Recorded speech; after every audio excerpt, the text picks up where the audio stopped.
Heroes is an album about heroism, and Joe the Lion is a hero of our time. But who is he?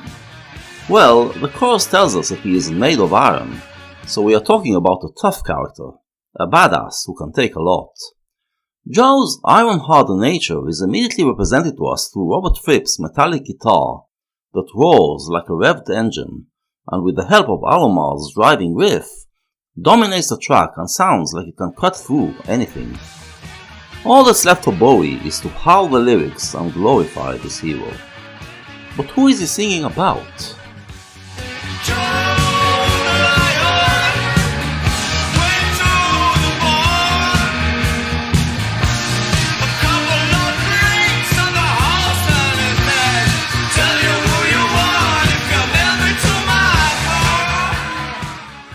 The opening lines seem to give us a hint.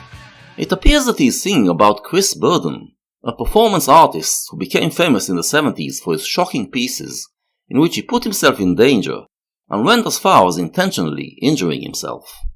In his 1974 piece Transfixed, Burden had himself crucified with nails to the back of a Volkswagen Beetle, which was then driven to the middle of the street and left with a screaming engine for several minutes.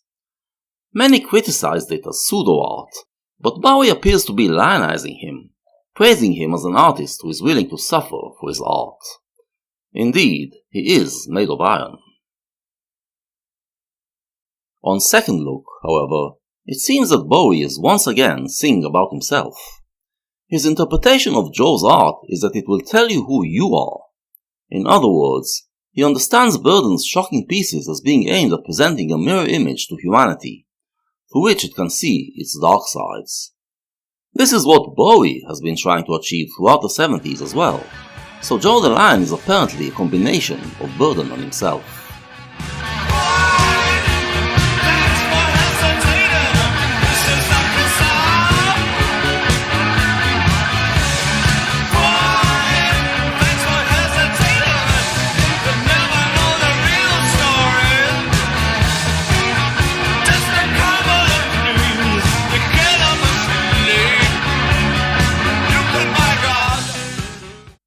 The person he is talking to in the bar, however, refuses to indulge him and nail into his car.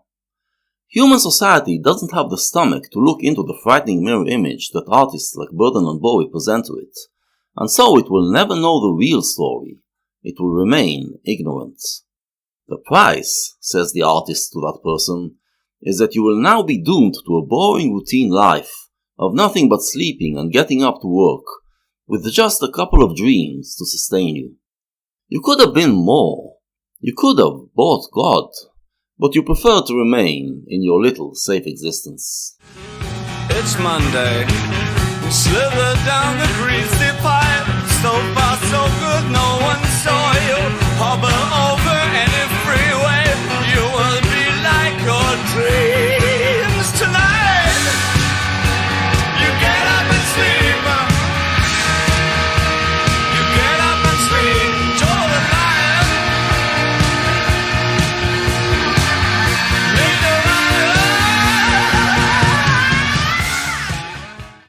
We feel a shift as Bowie switches from the painful howl into a calmer, almost speaking tone.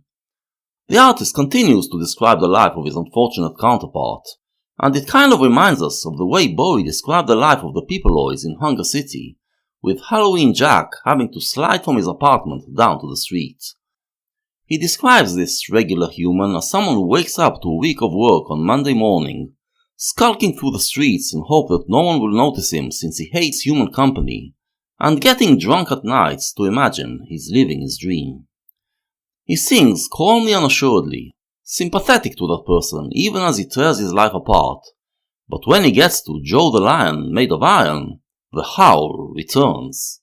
No, it's more than a howl. He actually screams in terror. And in one moment of clarity, the entire premise of the record is flipped on its head. What has happened to give the artist this shock? Well, what happened was that he realized that he got the story wrong. Very wrong. Who is the hero of modern times? Who is Joe the Lion? Is he really the artist? The nonconformist? The one who lives a dangerous and unconventional life? No, he isn't. Joe the Lion, as his name discloses, is the regular Joe, the same person the singer was mocking. As he was busy explaining to that guy how much his life sucks, he realizes what a hero he is, what an iron will he has to keep getting up in the morning and go on living his life, go on dreaming. Instead of shocking this average Joe into awakening like he planned, it is the singer himself who is awakened.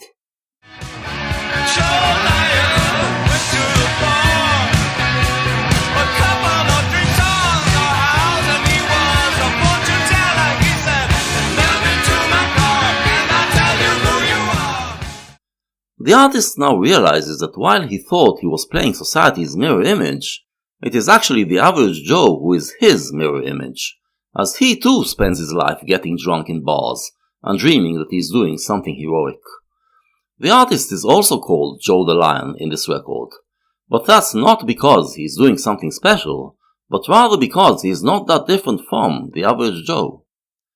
Bowie now defines him not as an artist but as a fortune teller, which sounds like he's putting him down.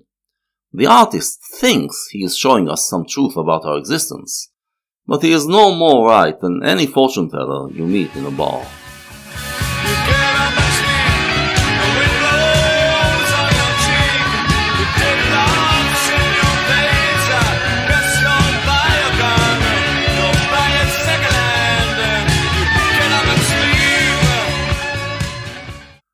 This seems to be inspired by Chris Burden again, who had a piece called Shoot, in which he had another person shoot him in the arm with a rifle.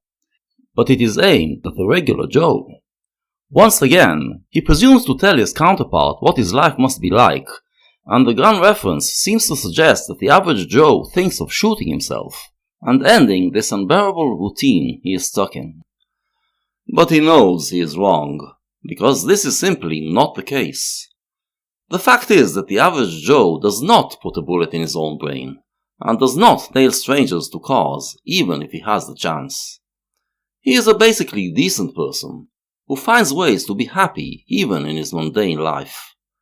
The mirror image which describes him as suffering from a meaningless existence is a twisted image, and he is right not to look at it. Bowie's early 70s art was dominated by the feeling that mundane human life is tragically boring and meaningless, and he must create an alternative. The ethics he created decreed that one should overcome the boring routine by constantly changing oneself into new heroic and larger-than-life identities.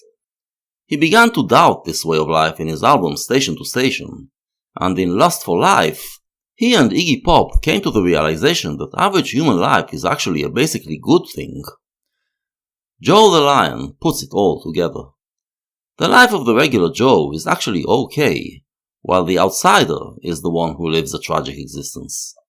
If Bowie wants to create a new ethics of heroism, he must base it on the realization that the daily existence in a Western society is a good one, and carry on from there.